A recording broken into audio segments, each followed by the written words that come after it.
Right, we have reached the end of the 2010 decade. This is part 3 of our decade in review. We've already talked about 10, 11, 12. Then we did 13, 14, 15. And now this week we're talking about the years 2016 to 2018. And I have to say that when I was putting together the notes for all of this, this kind of third of the decade definitely stood out as being a real favourite. And I think... one year in particular is going to go down very easily as my favourite of the decade. Partly thanks, I have to say, to Corrie's change in producer, 2016. Yes, Kate 2016 Oates. was Kate Oates' first partial year as producer. Yes, she swapped over with Stuart Blackburn midway through 2016. I think it was at the end of the previous year or around about in the end of 2015 where it was announced that Stuart would be moving to pastures new and Kate would be taking over. But yeah, August, I think 2016 was when her first Kate Oates. credits. Kate Oates, as we called it at the beginning. And one of the biggest things that she changed that we really appreciated was keeping more things secret. So lots of storylines that came as a surprise to us when they were actually on the show, which was nice, instead of us finding out from them from adverts or social media leaks or news pieces. Like things like, and some of them are good and some of them are bad, but things like Bethany's bigamy, not Bethany, Beth's bigamy, we didn't realise until it was revealed on the show. There was the outcome of Roy and Kathy's wedding, the circumstances surrounding Michael Rodwell's death, the Peter and Toya affair. There's quite a lot that year, and then even more in 2016, and then even more going ahead. I absolutely love that, and it's the sort of thing that I think Corrie should try and do a little bit more now. Yes. Now that she's moved on. But so 2016. This was the return of Pat Phelan, who really did dominate. He was the figurehead of Kate Oates' era. Yeah, definitely. In charge of For Coronation good or Street. for better or for worse for some people. For better for us, some people hated him. He came back, chucked his chips, saved Carla from the speeding car. Not a handbag though, I think. Shame that wasn't a grand's worth. He also terrorised dear Michael Rodwell, who later dies, and Pat watches him. And also Anna. I just thought he was great because in his first stint back in, when was it, 2015, 2014 or so, you kind of got your shades that he's not a nice guy. He obviously had the thing the rape thing. The whole rape thing and everything, but it could have been the end of the character but it was such a genius move for Stuart Blackburn to bring him back, and Kate just embraced it and launched him into the stratosphere of Corrie villainy. Was a lot more seedy and sinister in his first iteration. Yeah. And then he became just a bit more of an evil, all-roundy kind of, not so sleazy and no, you're right. gross. It's no surprise. I don't blame people for saying he was a bit too much of a panto villain for me, but... I'd rather have him like that than sort of making Anna sleep with him, the blackmailing her boyfriend or whatever. And there was a lot more of the whole. Some people, a lot of the street think that he's just a really nice guy because he did have lots of good qualities. He was just happened to be a bit misunderstood. He's just a bit of a wrong one on the other side. You watch one man die and everyone calls you a murderer. We also had the Pat's Flats scam, which went horribly wrong for him at the end of that, with Vinny doing a runner. But before then, he was the one that was instrumental in turning Todd to the dark side. Yeah, bringing him into probably the best the character ever was. That was a proper golden era for Todd, wasn't it? Because I think he'd been away from the show again. He kind of came back a little bit midway through the 2010s, but Todd was back this time and teamed up with Phelan. Oh yeah, the rooftop scene with Eileen where we thought he was going to push her off the roof. That was amazing. There was just so much throughout this Phelan storyline that we were on the edge of our seats. Yes, really great stuff. Moment after moment, twist after twist. So many brilliant performances from Conor McIntyre. Like you said, the bit where Vinny does a runner and then Pat explodes in the car. Iconic. Yeah. We also had the ending of the Callum drug dealer. Well, it's not really. It still hasn't bloody finished, does it? That storyline. Well, I think I don't know. No, I mean Marion's there. Oh yeah, Marion is still around. Still, the ghost of Callum lives on.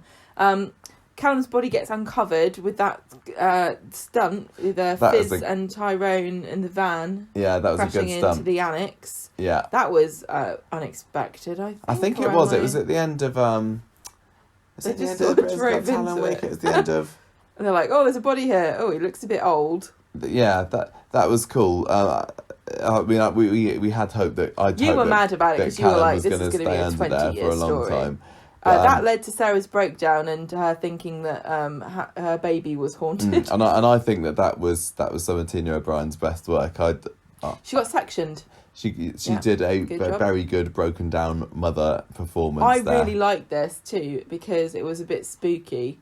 Yeah. I know it wasn't a ghost, but I still do like that. I mean, a lot of people who don't like supernatural things think that everyone who believes in ghosts or likes ghosts believes that they're real dead people that haunt you. But I kind of like the idea that, you know, that you can explore, like, this was a ghost, really, but it was Sarah haunting herself. And I love that. Yeah, and this was all around when Harry was born early, and then she got desperate about her being christened as soon as possible to try and exercise Callum. But it was literally her thoughts and her mind, and the mind is the scariest thing to me than anything else. Kylie got stabbed to death on the cobbles. That was cool. Although, do you remember at the time? I think did we know that Paul Elaine was leaving at the time? But I don't think we knew the circumstances until 2 weeks before the stabbing, and then it all was publicised. And I was just a bit gutted, thinking, well, you should have left that as a surprise because we wouldn't have seen it coming. Didn't they do the funeral car with their name in it and stuff? No, I think that they just decided, like, let's publicise it. Let's say this is happening at this week on this date. Tune in, everybody. And well, you're not going to... Well. Anyway, David vows revenge, and he's gonna plans to blow himself up. Yeah, he plans. This is when he plans to drive his car into the prison and blow up Clayton, wasn't he? Because do you remember that cool chase between David and Clayton, and there were the drone shots or whatever over the fences and everything. There's so much excitement there, and then David gets locked in the bistro cellar, which we haven't seen again since. No. Drives in the car, blows up at the end of the road. Anna gets burned. Anna stands there on fire. There was lots of exciting stuff that happened this year. Fishwife. I mean, Kate Oates came in and really blew things up, got things shaken up. Yeah. But those I would say were the two main stories for this year. But the other one that stands out for me and you, I guess, was Jenny's return, because she'd been in it before. She'd had the story with the dangling baby and everything, and that could have been it for Jenny. But thank goodness Stuart Blackburn decided to bring her back in, and she's been there ever since. This story, throughout the year, it wasn't necessarily a massive story. It was a quiet love story mixed with a little bit of shagging in the store cupboard in the factory.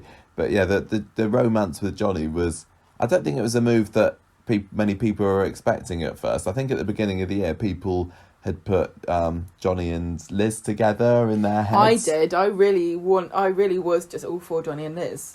Yeah, which did end up happening in the end, briefly. But it's actually, I thought it was quite sweet, Jenny and Johnny getting together, and he gave her the sewing lessons and everything. Well, it took me a while really to warm to it, but now I'm definitely Team Jenny Johnny. JJ. Yeah. Team JJ. That had the Blackpool scenes as well in 2015 as well, which is quite cool. Always like a Corrie trip to Blackpool. And your hair goes everywhere. Yeah, and good job she didn't wear a wig because it would have flown right off. It would. Jenny rescuing Jack from in front of the tram tracks.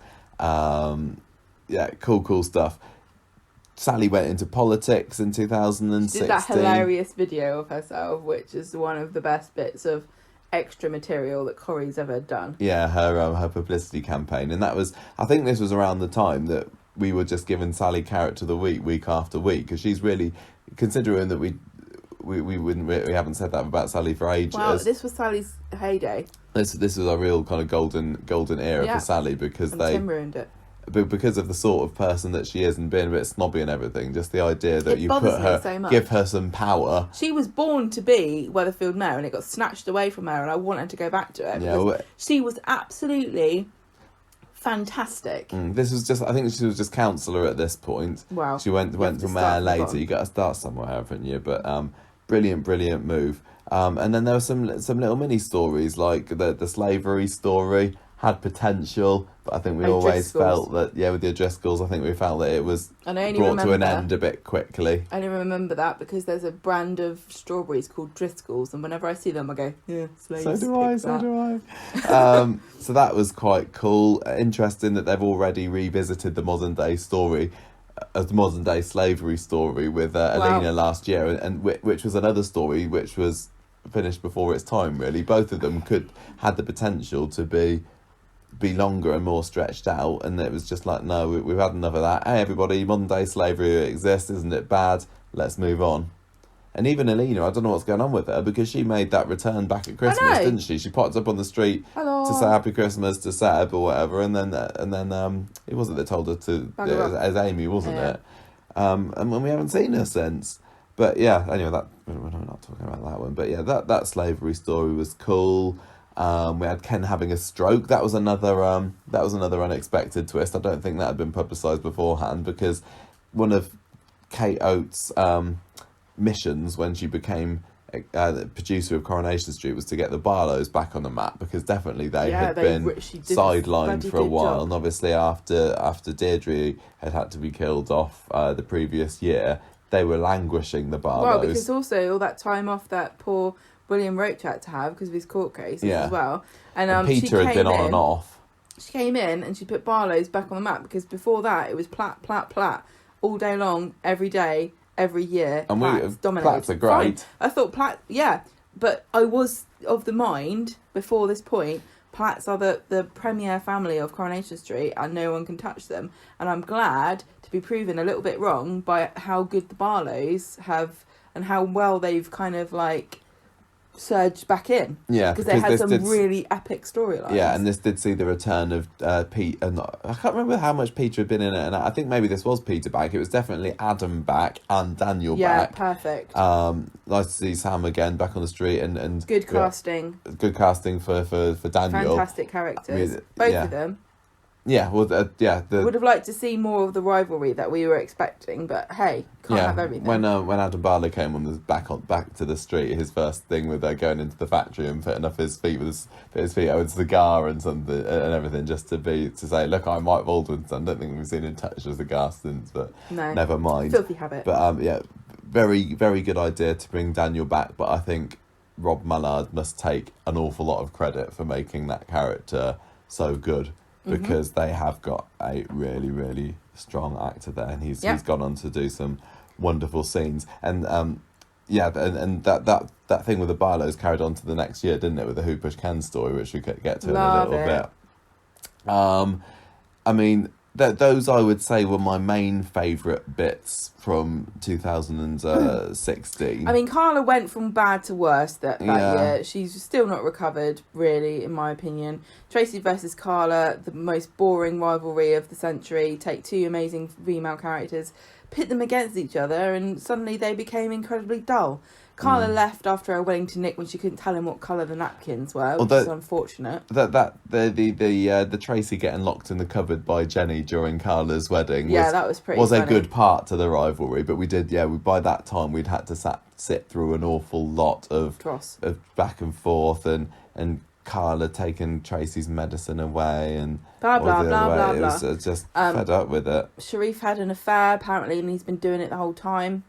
Naughty. Yeah, that was one of those moves that, again, Kate Oates ended up being a little bit well known for, the whole suspension of disbelief thing. With the same with Beth and her bigamy, there'd been no inkling of the fact that Beth had a husband in prison, obviously, in the years before that we'd known her, and then we had to suddenly accept that Daryl's already been there, and it didn't retcon the wedding with her and Kirk, obviously, because it was bigamy, but it just annulled it, and it was such a weird move because it had no real purpose.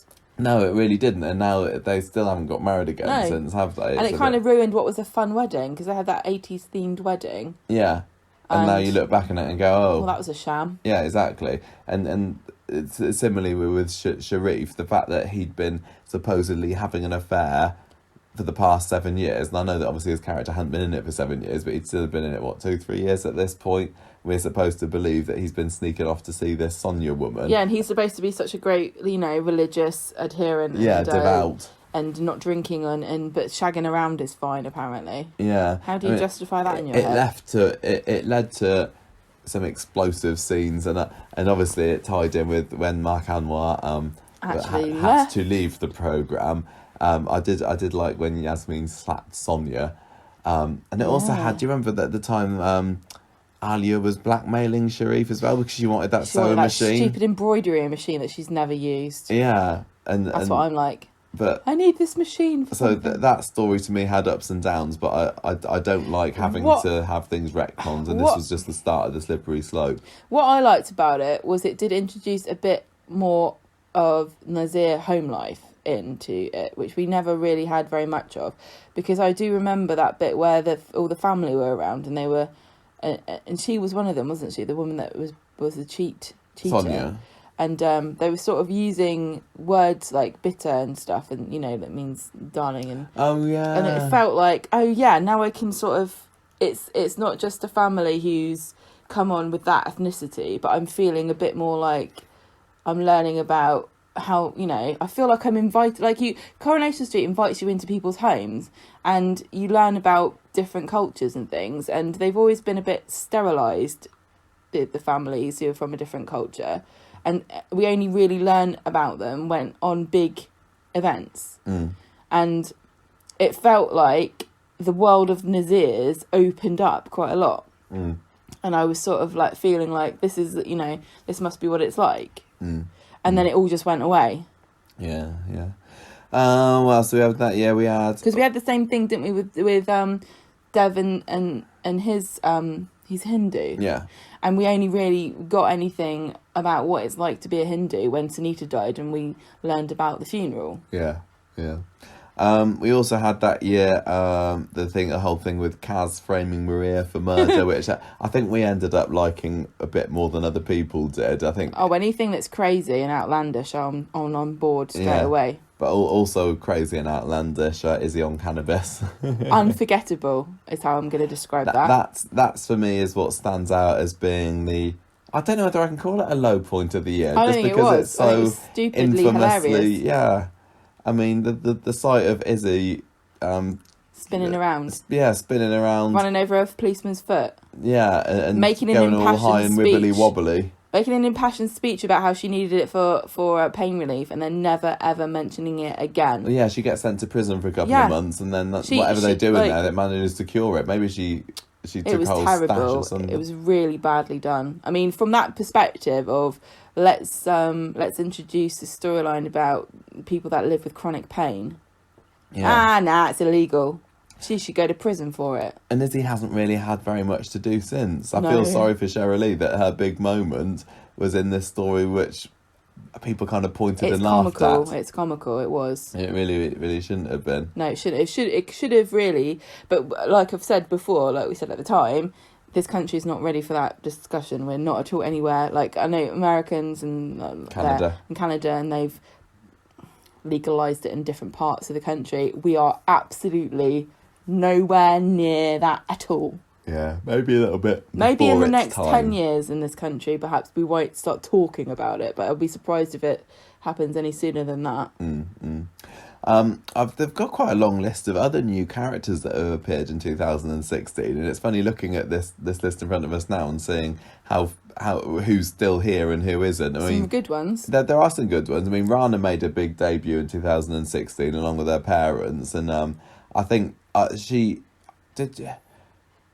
made quite a good impression on me at first. I think it took other people a little bit longer to warm up to Rana, but I always found her interesting. She seemed to have a bit of a mysterious past, which was never really delved into. That's the biggest regret I have about that character dying, is that we had made up all these theories about what she used to be like when she was younger, and it really, at the end of the day, meant nothing. Yeah, but she had a big character change over that year, of going from a man-eater and then into obviously the following year, which we'll get to. Yeah. We had Seb made his debut that year, very low-key entrance. He was very much just like a Faye's boyfriend. But he was a bad influence, wasn't he? Because he was getting her to steal. Yeah. I did not expect this character to go on to be. I mean, not a massive character, but he's very likeable. He's likeable. He's a regular. I was expecting one of these 1-2 month characters, and then he's away. Yeah. We had Shona made an appearance at the end of last year. Scallywag. We had Glasses Will Chatterton, although his big story was the following year. Right. He made his debut as somebody who I think Michelle was planning the wedding for with his fiancée. D.S. McKidden debuted that year. We had Freddie. Freddie is totally one of the ones that you look back in the Corrie history books and you go, who was that again? Oh, was that bloke from Play School? What did he... I loved Freddie. He was amazing. He wasn't amazing. He was cool. He was a cool dude. I really liked the fact that he was an old dude who was cool. He had his motorbike. He had his dead wife's nails needed to be painted. He was just a nice guy with a leather jacket. Yeah, I forgot. He was brought in as by Kylie, wasn't he? Yeah, and she was hired to paint his wife's dead nails. Yeah, and that was weird because they developed this friendship, and then before you know it, she's been stabbed. Yeah, and she needed her own dead nails painted. But he's like, I can't do it. I just think that they hired. I can't remember. That's really bad. He's just got an award from the Queen as well. What's his name? Derek. What's his face? To play Freddie, and Derek Griffiths, and they didn't have a long-term plan for him. Somewhat, they just stuck him in the garage. It's so weird when they do this, when they hire someone and they're like, don't know what you're for, but you'll do. Come and join the gang. What's your story? Well, we got one idea. Other than that, we're not going to really commit. But we're going to hire you for 2 years. Yeah. You sit around with your thumb up your bum. We had to say goodbye to some characters that year as well. Jason. So you didn't say we had Tommy O as well, and also Lee Mayhew. How could I forget there was only one? Crimbo. Jason left for Thailand. Is that where he went to in that year? I think after Pat Phelan set fire to his van and saw him off. Really mad about it. Emily, we said goodbye to as well at the beginning of the year, and we spent the next 3 years thinking, is Emily going to come back? She's not going to come back. Do you think she finally arrived last year in video form? Do you think Eileen Dulles was going for the Dennis Tanner Award for the longest period of time in which she'd disappear off a show and come back? You might be right. And in 50 years' time, she's going to rock back up again, going, I'm still here! I'd like to see that. His was 42, so she's got to do 43. Yeah, and she's already... Does it count if she was on video? I think she's reset the clock, hasn't she? Reset the clock, yeah. Messed up. Craig's girlfriend, Caitlin, went off. Proto-Nina. Yeah, she totally was Proto-Nina, and Nessa as well. And I think a lot of people were happy to see Kathy's sister Nessa go, although I thought she was kind of... I liked her. We had a few returns as well this year. Who did we come Brian back with? came back in 2016. Gemma became a regular in 2016. And at the time, that was good. Oh, it was good. Gemma was good up until very, very recently. It was only last year that she's gone down in her estimations. No. But that was a really good move to bring back this character because Dolly made a big impression as part of the Callum storyline. And they could have totally, once he got killed off, had nothing to do. But she came back and she immediately got a little bit of sympathy because she was concerned about where's Callum. Mm-hmm. Have you seen him? Where's my dead friend? I mean, where's my friend? Yeah. It's so funny to think that's where her roots were. You wouldn't. I know, really. If you haven't watched Corrie, if you didn't watch Corrie before 2016, find some footage of her when she was first just Callum's little. Quite different. Little lapdog. But of course, the big return at the end of the year as well was Toya Battersby, who shows up in Peter Barlow's bed. Can't believe it. And that's the first time that Toya had been in it for like 15 years or something that she'd been off, and then she wouldn't stop banging on about IVF all throughout 2017. But we don't like to go on about that. We forgive us for that. Yeah. So that was the end of 2016, a fairly strong year. But I tell you what, that pales in comparison to 2017 in my eyes, which by far was the best year for Coronation Street of the 2010s. 2017, Kate Oates was in her stride and she was firing on all cylinders. Some people said that it was too dark in 2017, but I guess that's just what I like from Corrie. Not all the time, but this had some brilliant twists. It had some great stories, some nice long threads that intermingled with each other. Memorable. And obviously this is the height of the Pat Phelan absolute saga hammy, well. over the top drama. Some of this stuff, you look back at it and you're like, that's stupid, but it wasn't. It was fantastic and campy and stupid and great. Yeah, I mean, so throughout 2017, it started off with Pat trying to get Andy to be his little minion because he had him by the short and curlers over because Andy hit Pat over the head with a brick at the end of 2016 Who or hasn't something. had a go? So that's when we were talking about Pat being like the Terminator, wasn't it? He's like He's been hit with a yeah, he is because he got hit with a plank, got hit with a brick, got tossed over the side of a pier. I suppose that reminds me a little bit. Yeah, Jade was a little bit like Phelan, wasn't he? Because when Phelan was hit by the plank and then Gary comes back and he's disappeared and then he starts blackmailing him and Owen, Jade gets hit by a chopping board, disappears, and now there's a possibility of blackmail. What shoes to fill? So, yeah, and then he ends up bludgeoning Andy, we think, to death with a laptop. Nice one. And then throughout that POV we were just shot. saying, yeah, could Andy still be alive? And we daren't hope. But then when we had that reveal in the middle of summer 2017, when Andy was still alive in the cellar, fantastic. And again, loads of people didn't enjoy the Andy cellar scenes. I loved it. I thought it was fantastic, and I just loved how we got to see the two sides of Phelan. I know, because it was really interesting, this kind of weird Stockholm syndrome, and like what when Andy was sick and he bought him the antibiotics and he was like, oh, antibiotic. Yeah. Also we found out that he was Nicola's dad, which was weird. Oh yeah, Nicola came in as Seb's caseworker, didn't she? Yeah. And Phelan starts doing a little bit of sniffing around and finds out that he's her just coincidentally her long lost dad. That is just classic stupid soap coincidences. Yeah. We also had Annie and Vinny's death. Yes. We've spoken at length about how much we enjoyed that. So much exciting ghoulish stuff. Anna getting arrested and then Fantastic. being accused of pushing Seb off the ladder. She was accused of leaving her earring in the office. And then she escapes from prison, doesn't Brilliant. she? What else do you want? That's the Coronation Street that I like, and I couldn't have it all the time, but I was going along with the ride and absolutely loving it in 2017. You had to just lean in with it. Stuff. You couldn't fight it because there's no way out.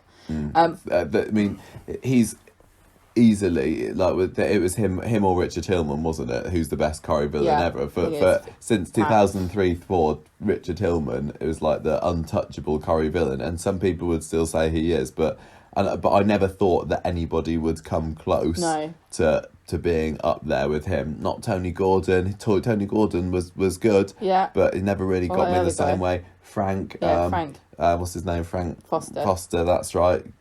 Okay, great, good job. But try. Pat Phelan was Corrie's best go by far at having someone who could get in the same league as Richard Hillman, and some may say that he did it, and I think still looking back on it, I enjoy. Long may he reign. more than Richard.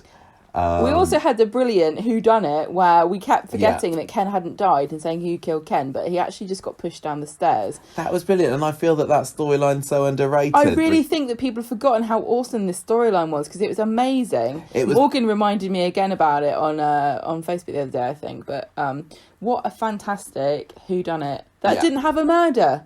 No, and that was another one that started off with Ken going down the stairs, which we didn't know was going to happen. I keep banging on about this in this period, but the end of episode twists that we didn't see dead coming. On the floor. Yeah, the episode just cut to him because it started off. Pat finds him, doesn't he? It was a scene that started off with. I'm sure was that the time that Peter smashed the bottle when he was almost.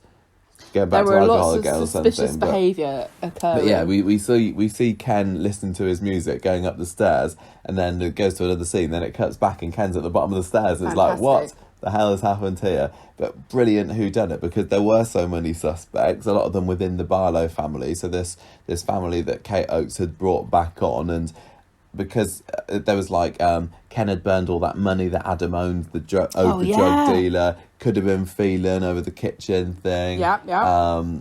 but there were times when he thought it could have been Rob Donovan because they brought him back because they were just like these little twists, and I think it's definitely going to be this person, and then no, maybe it's this one. You absolutely couldn't tell because sometimes they try and misdirect you, and you go, no, I still think it's that person that I thought it was before, but all the time I was guessing and changing my opinion, and the little bit with Rob, they didn't need to have him escape, to have Tracy drive off to the Peak District or wherever it was with him.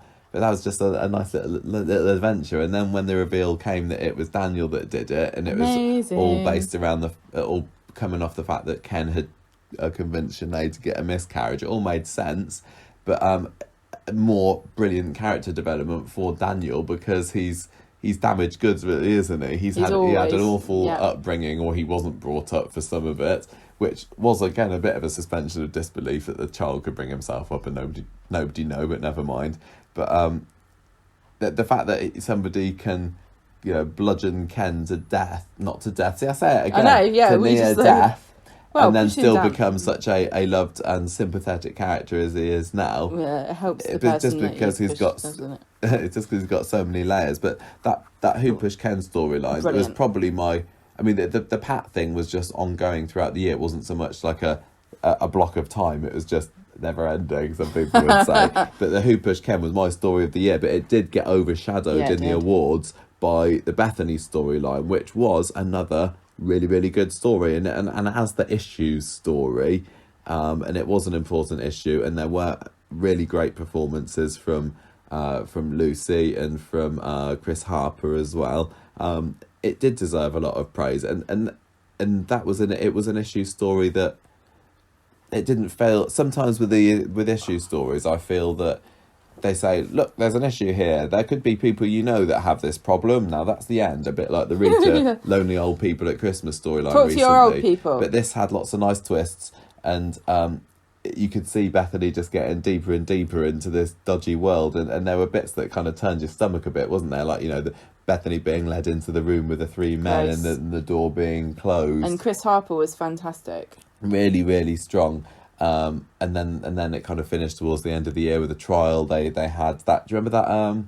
Was it Lana girl who was the other one, and she gets splattered by a train track. There was so much good in that story. And the evil bent coppers. Yes. The twist that Neil was actually a copper. Yeah. Brilliant. Because we'd seen him at the parties. Likely to happen. Yeah, we'd seen him at the parties, and then when it was revealed, it was Craig, wasn't it? Because that was when he was being trained to be a policeman. Right. He gets into a car with his sergeant. It's like, it's him. It's that bastard.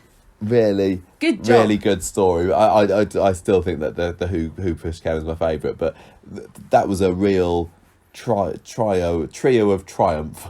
I would say that those three. I mean, we also had Shown a Secret, which was good, but it dragged on so long that by the time she revealed her relationship to David, you'd guessed 500 different things, and you were bored of it. Yeah, but that kind of tied in a little bit to the Nathan storyline, didn't it? Which because of her, it's weird. You don't think of her like you don't think of her. No, a lot of the characters are like phoenixes, where their intro story is just they come out of it like the phoenix from the flames. Yeah, and then it's kind of pushed swept under the carpet. Sweep that away. Just forget that happened. Because the first time she met David, she stole his wallet. Yeah, you don't. She would never believe that po-faced Shona would ever do anything like that now. What I also enjoyed about in 2017, as silly as it got at times, was Eva's revenge on Aidan, because he was having this affair with Maria when he was engaged to her at the same time, and Eva's revenge was so over the top and silly. Eva's revenge was just meticulous and relentless, wasn't it? Like she plotted this so much. Do you remember that the pink car? Yeah, I was about to say she got a pink Range Rover.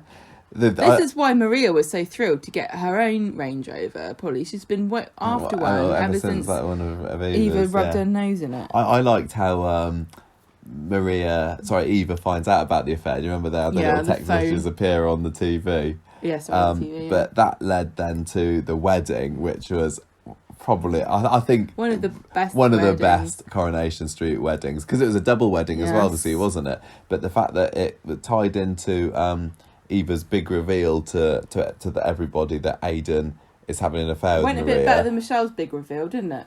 Oh yeah, just a bit. Although one thing I did think about that wedding is Eva came off looking a bit of a she was a bit of an idiot. Yeah, but she was unhinged. Who would really? I mean, when somebody does something to you and betrays you, it's really great fun to fantasize for an evening or two and imagine all the terrible things you could do.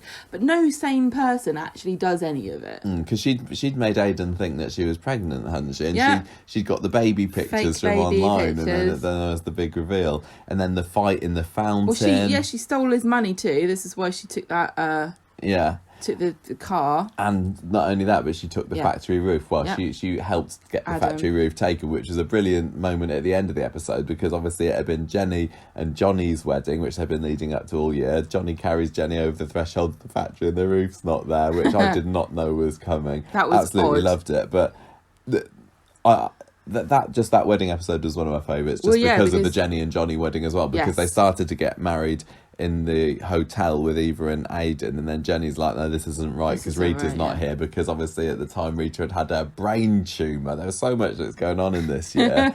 And that storyline with Rita's brain tumour did feel like it was a bit of a lead up to nothing, I have to say. But it involved Jenny and Johnny riding to the hospital on the back of a pair of hogs. Yeah, and Jenny getting off and's like, what are you doing fighting here? You get inside, we're getting married. But their wedding was really, really sweet. I didn't necessarily like all of the Bridezilla stuff from Jenny during the year, and the accusations of her being the gold digger. I didn't like all the gold digger stuff. It really annoys me, because like if you can't. Seems like if you're a woman and you marry a man who's got more money than you, you're going to be called a gold digger. And there's nothing wrong with enjoying a lifestyle that everyone pretty much aspires to. Yeah, absolutely. Also big into and we know Jenny's not afraid of grafting either. She can work as hard as anybody else. It's not like she was a lazy person who just came into this relationship and she wanted to spend her time doing her nails in the back room. No. She grafted as a cleaner. She worked in the factory, and then she became the landlady of the Rovers. Exactly. Worked her bloody socks off, that girl has, and I will no different.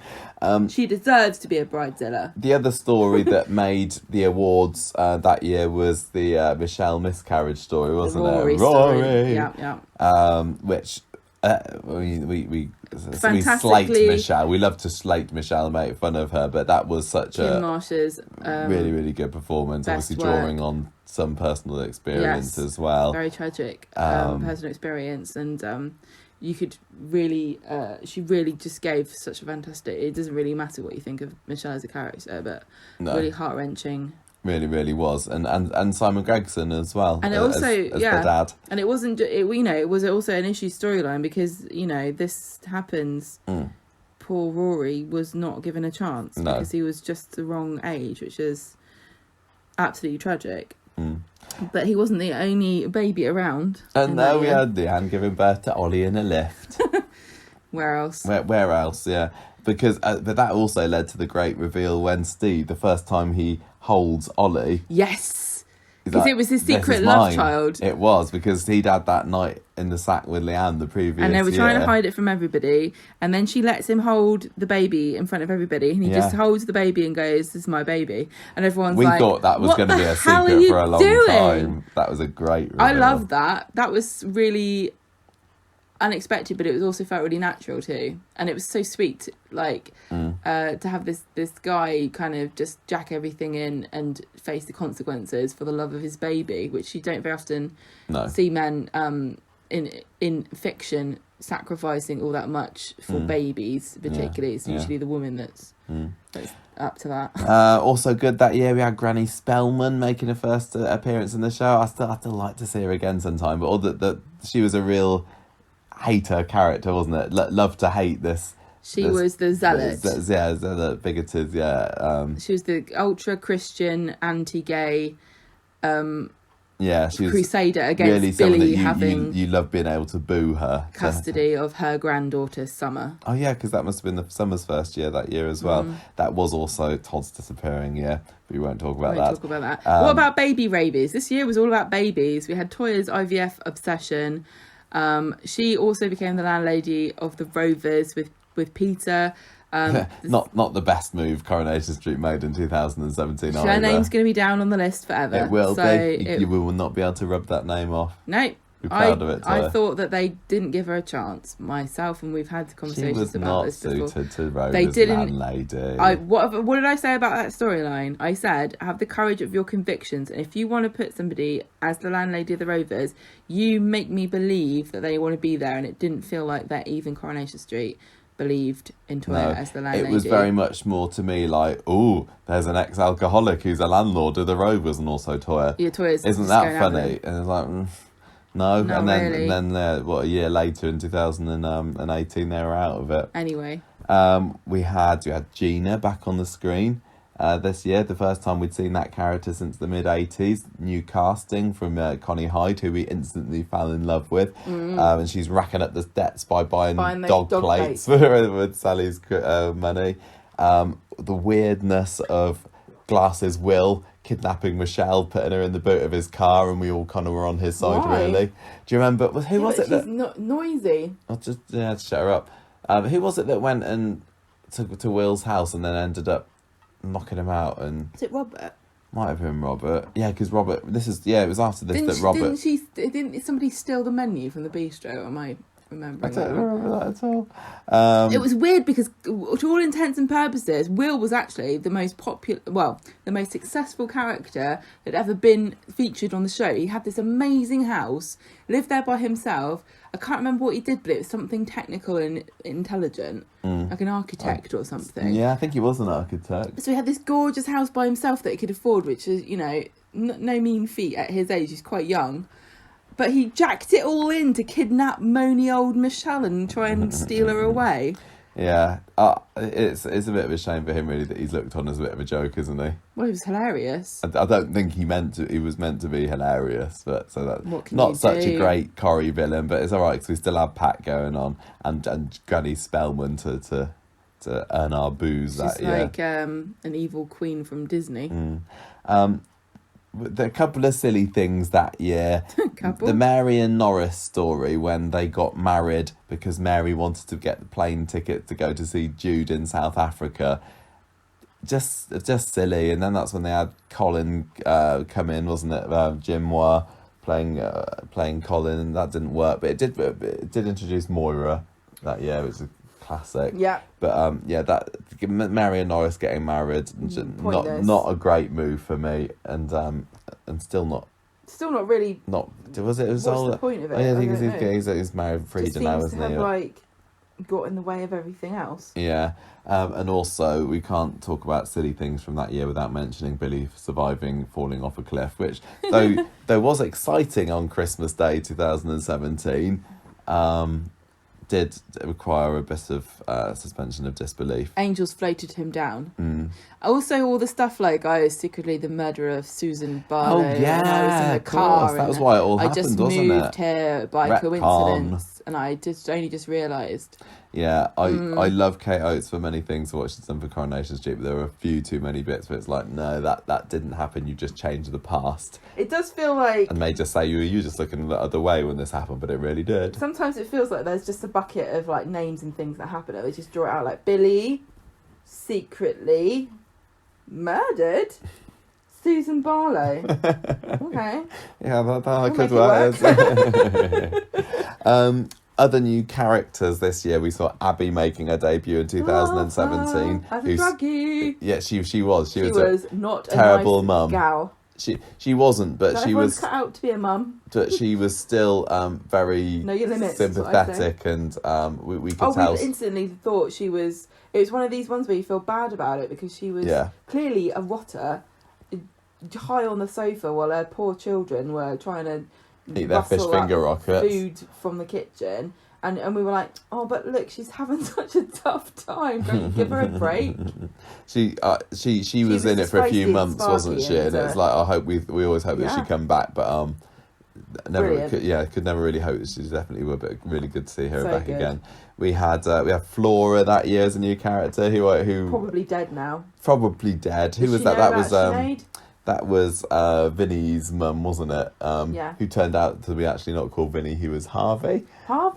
But she was just a funny little dotty old lady that Corrie. And watching the classic episodes of Coronation Street, she does remind me a little bit of Minnie Caldwell in a way. Not quite as batty, but she was cool. We had Imran make his debut at Rana and second half of the Dream Team, Zidane's wedding. Yeah.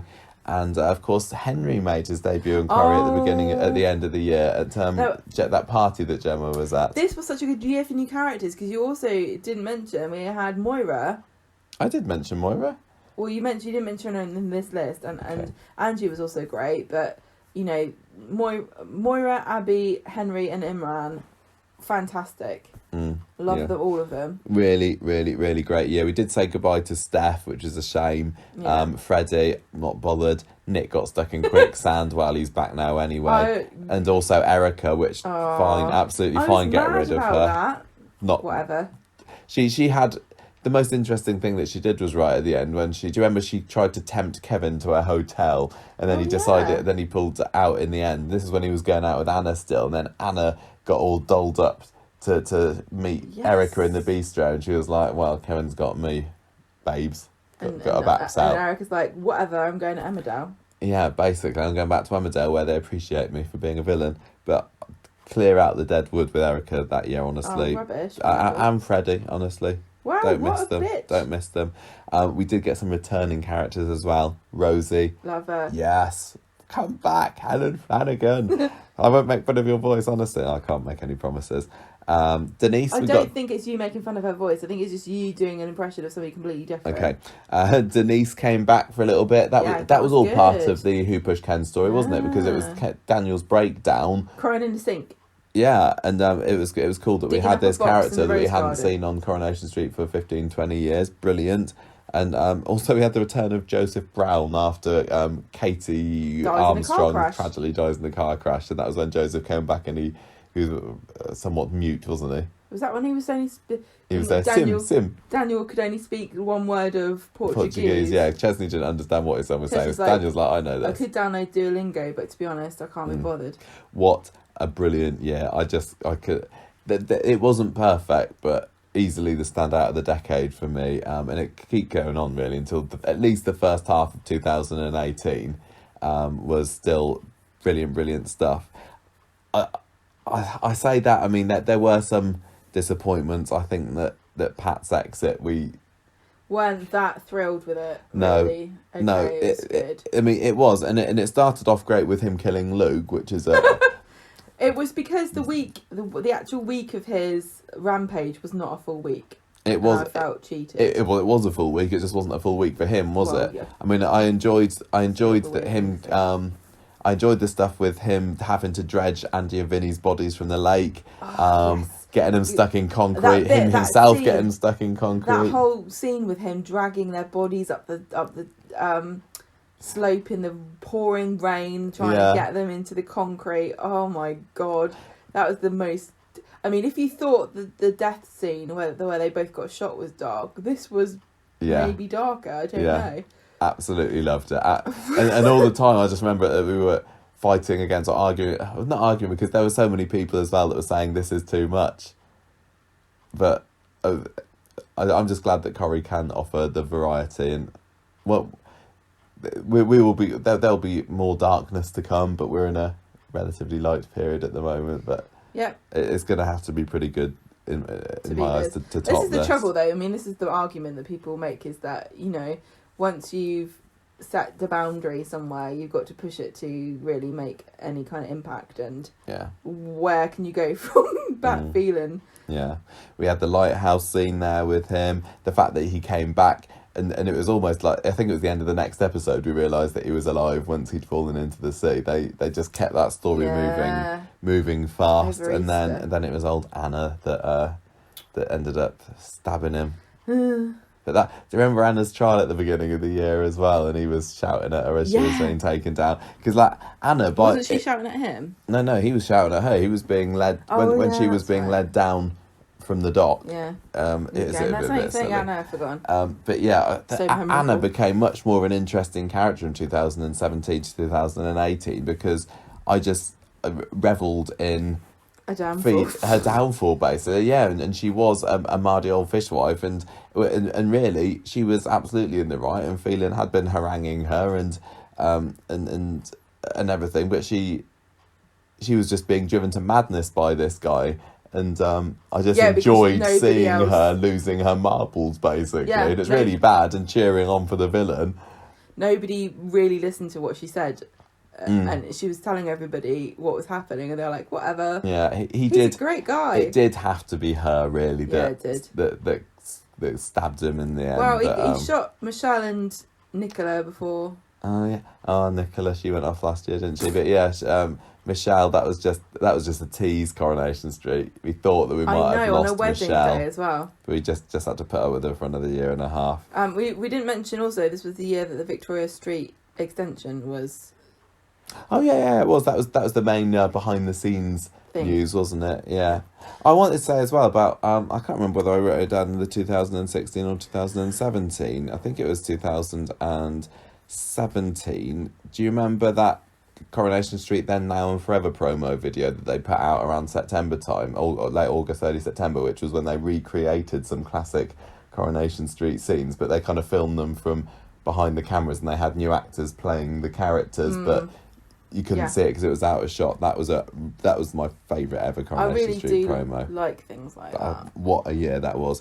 What else did we have in 2018? Oh, there were lots of really important stories, like the David's rape storyline, which has still only just come to a conclusion. More wonderful stuff from Jack P. Shepherd. Yeah. Again, don't want to pretty get dark. Too much into that, to be honest. But I liked how it tied into the Aidan suicide as well. Well, yeah, I mean, Aidan's suicide was maybe one of the biggest, darkest parts of the second half of the year. No, that was the beginning of the year. First, okay, because it was that was Britain's Got Talent. That was Britain's Got Talent week that he. One of the best things about this was, I mean, not only did it raise awareness about men's mental health, and Kate Oates went on TV to defend it, and we also got the statistics to prove that it actually made a difference to people, and the amount of calls that came in increased because of it. Also, it was great because it showed that Coronation Street was capable of doing a story under your noses. Yeah, I was going to say, really very clever, very, very clever. But Aidan, there were so many clues about what he was up to, and so many scenes that we just kind of ignored. I hope they didn't get cut in Canada, because a lot of them were quite inconsequential. Yeah, really. Just little things that we could see. There was something funny going on with Aidan. Yeah, because that was remember when Carla needed her kidney. Yeah, and he gave her his kidney, and then when he woke up, he cried. Yeah, and we didn't really know why. What's going on here? Go, oh well, he must be overwhelmed because he feels, or maybe he's sad because he's only got one kidney. Or... Yeah, sad when Carla gifted him the factory, and his reaction was just a little bit off. He didn't know what to make of it. Yeah. When he posted that letter, and then he intercepted the postman, they're just the little clues like this, so clever, and that led up to the suicide itself, which was horrific. Yeah. And, that episode when Johnny finding him just gave me chills, doesn't it? Yeah. And when the camera zooms in on Aidan's note, and you just hear this blood-curdling scream from Johnny in the background, it's like, just to think about it. But it's so interesting how they made all the characters have different reactions. Yeah. And Beth was saying, he's so selfish. Kate also was a bit like that, saying, well, why didn't you tell me? It's not fair. Johnny's grief, Jenny trying to hold it all together and be a good wife to Johnny, when underneath her nose he's going off finding solace in Liz, which was a bit of an icky part of the story, but it did lead to some kind of exciting stuff and actually quite fun stuff towards the end of the year, when Jenny tracks Liz on her phone with the Trollope tracker app, and then ends up running over with a car. All good things come to an end. Yeah, but honestly, the Aidan suicide story, I can't praise it. And it also more. led to the amazing initiative by Summer, the Speak and Spell. Speak and spell, speak and save, speak and save a spellman. Yeah, it's a good stuff. Over summer we had some silliness, didn't we? Too, with the Henry and Gemma. So when everyone went away on holiday, a bit of light relief. And somebody in charge of Corrie was left there by themselves going, I don't know what to do. Wonderful. Henry, the character of Henry. Oh, bring back Henry. Made a bit of an impression at Christmas, but he was supposed to be a bit of a villain then, wasn't he? Because he was going out with Gemma just for a bet. Posho. Yeah, posho villain. It was a bit of a Prince and the Pauper kind of story. Is that how Cinderella. that story goes? Something like that.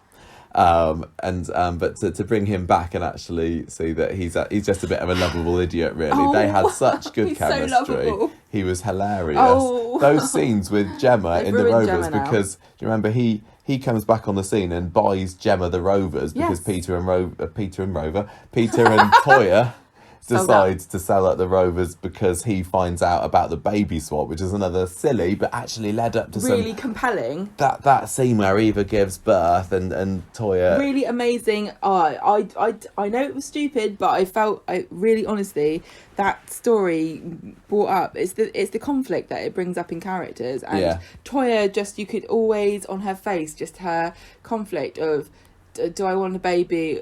Can I steal this baby off this woman who doesn't want the baby, or is that wrong?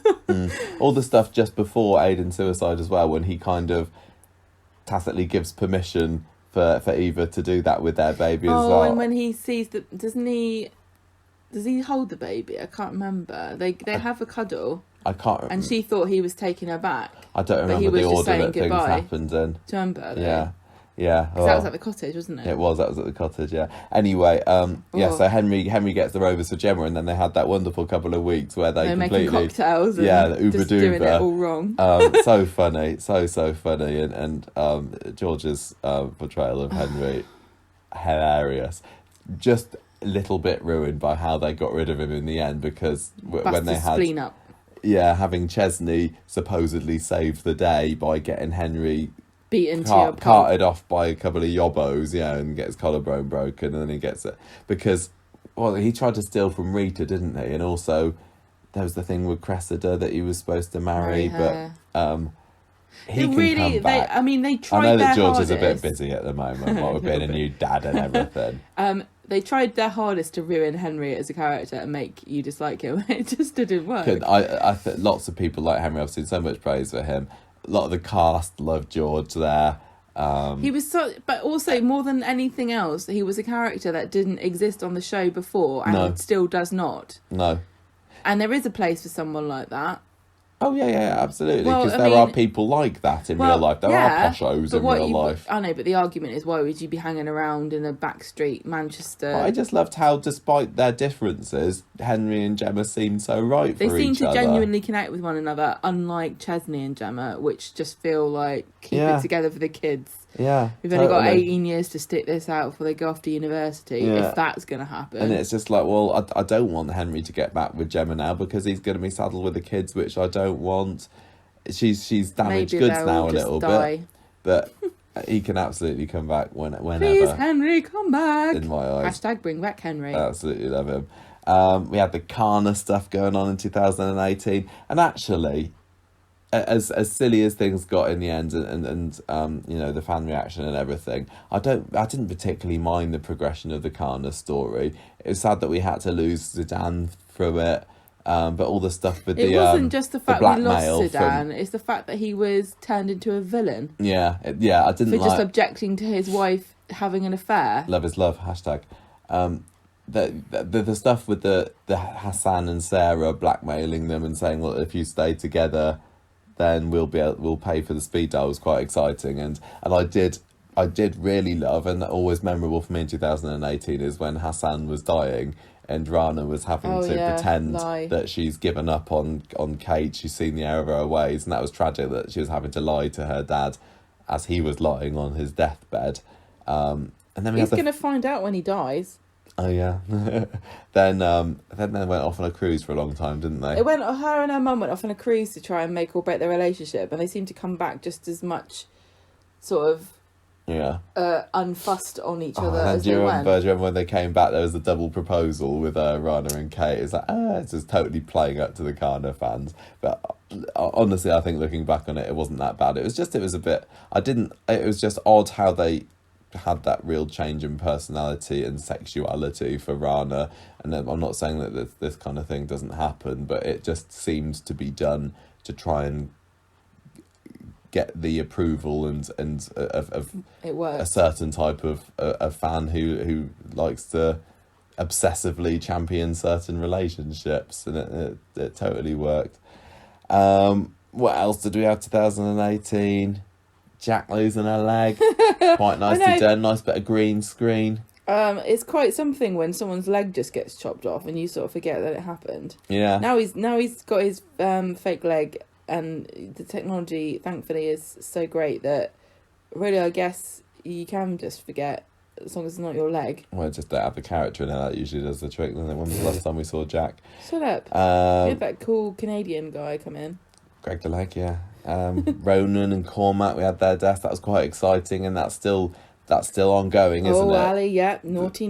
Very Dr. long Ali. time since Ali saw Ronan off, but that was cool because we had Tracy and Steve's wedding at the same time as that, didn't we? With that cool fight between Tracy and Leanne, the cake fight. Yeah, was nice. And then the car crash with Ronan when Ali pulls out the spike. Shouldn't do that. Kills him. But yeah, then it just kind of felt like in this. Although that was in the second half of the year and I enjoyed it, it was kind of summer 2018 onwards that it felt like Corrie was coming out of the high that it had been in, and maybe it was, Kate Oates, coming to the end of her term as producer. Her ideas were running out. She was ready for the changeover. Maybe she's like, I don't care anymore. But I mean, her parting gift was Jenny and Johnny as Rover's landlord and landlady. Please do something with them, Ian McLeod. But the Sally storyline, which dominated the second half of the year, where she went to prison with Duncan, it just didn't hit the right notes Duncan's to me. Like there was a massive lack of motivation for a lot of the things that happened with this, and also with the Brian's evil headmaster person. It's like, why is he doing this? What? Because he's a bad person. That Brian, that's not real life. That's not what was the people headmaster like. called? I can't remember. But that Jack. story. Jack was in the story. No, that didn't work. The guy who played that character was in Spider-Man. I know. He's like, I'm done with this. Sean's homelessness didn't really work, so it was over too quickly. Well, no, it wasn't that. It was because it felt like a Disney movie from the 1970s, where it was like, you just let people help you. If only all homeless people would do the same, we would have no more homelessness. Craig's OCD from 2018, looking back on that, it's like, at the time we were saying it's important, it probably was, but it's just like... Well, it was another one where I feel like if this was an issue that was important to you, you basically got kicked in the teeth. Because we had somebody write into us. We had a couple of people write in about this, actually, and say, this has affected me, or I've known someone who had this, and it's actually absolutely debilitating and a crippling mental illness that you don't ever come out of. And it was for a bit with Craig, wasn't it? And it's not just funny OCD. I like to make sure all things are lined up. It was all-consuming, and it clearly wasn't OCD, because if it was OCD, he would still be struggling with it. I think... And I don't think I realised before we had people write in and tell us their experiences how serious it is. That was important, because people make fun of OCD, or not make fun of it, and say, flippant. I've got OCD, and they're flippant about it. So I think it was important to show that side of it, but... They did a poor job. It was very intense for a bit, and then Craig's just not been in it much since. No, I think the problem. They just got bored of it. Yeah. Unfortunately, there are certain storylines that require long-term commitment across different producers, as long as the characters in the show. So, like Johnny's, what has he got? MS. Yeah. Even that to me is It's like one of these things that gets brought up when they need to for a plot, like David's epilepsy, like Tracy's kidney problems. What's her face's lactose intolerance. Yeah. When's Carla's one kidney gonna come up again? It's kind of like, feels to me like they get a new dog and then they won't take it for a walk. You know what I mean? If you take on the responsibility of these storylines, you have to put the work in to make it justify it, because people live with this and it's not something that you grow out of. From what I've been told by people who have written in to say, you know. Yeah. Billy on heroin, that was a good one, wasn't it? That was the first half of the year, which I'm kind of praising, but actually that was a bit of a weird one. This is one of those stories that happens once or twice a year that prompts your great aunt to write to us and send us newspaper clippings about how awful Coronation Street is, which she does every now and then, and this was one of the ones that she wrote. Well, it wasn't just that, it was also, it wasn't just the fact that he was on heroin shooting up in the church, it was also how quickly he recovered from it as well. It was like, you never know. He went to Bible camp for heroin addicts, and you've never been, Michael, but it's great. They did a very good job on him. And you can't talk about 2018 and things that didn't quite hit the mark without mentioning Jim and Hannah fake Katie story, which... there were a lot of bad things that happened. Yeah, I mean, the one thing I remember being glad about at the time with that one is that they revealed that she wasn't actually Katie pretty early on. Yeah. Because he came in and it was like, oh yeah, this daughter that was such a harrowing story in 91 or whenever, when our daughter died, and it was so sad at the time, and actually you forget about that because it was just a baby swap. And well, can you imagine? Ridiculous, but yeah, and I remember it was talked about in the papers for a while beforehand, and people had already worked themselves up into a rage really about this massive retcon, so they were very right to make it obvious straight away that it is a scam. But it is a shame how much it's kind of ruined Jim, and I know that he again realised that he was doing wrong. Well, but wasn't it obvious to start with? Yeah, I'm not a Jim fan anymore.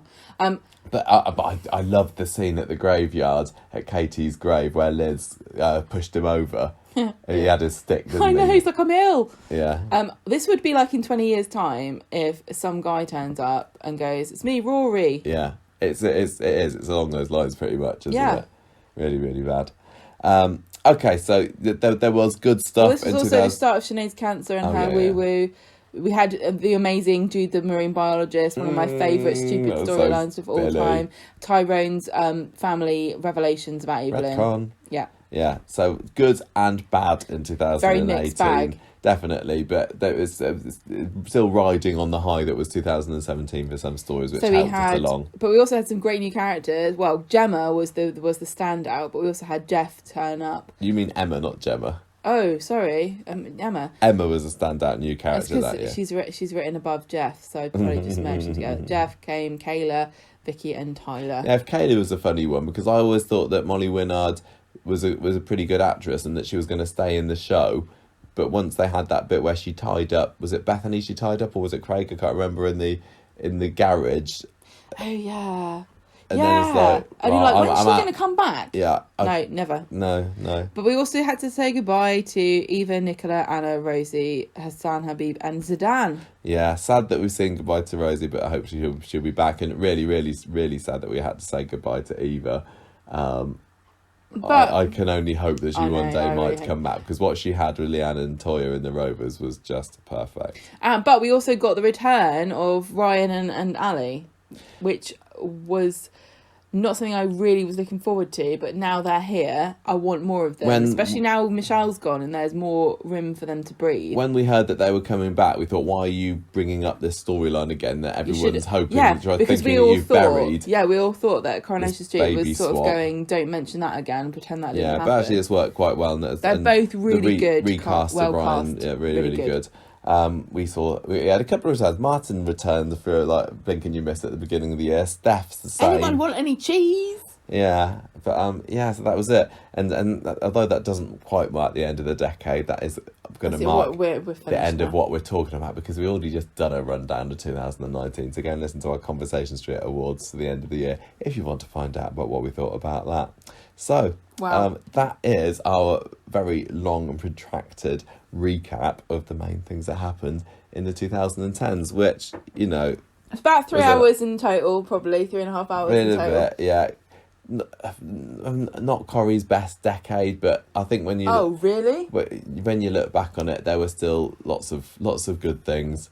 And I'm so excited to see what the 2020s have got in store. Things that can easily go down in Corrie history, and plenty of them. So yeah.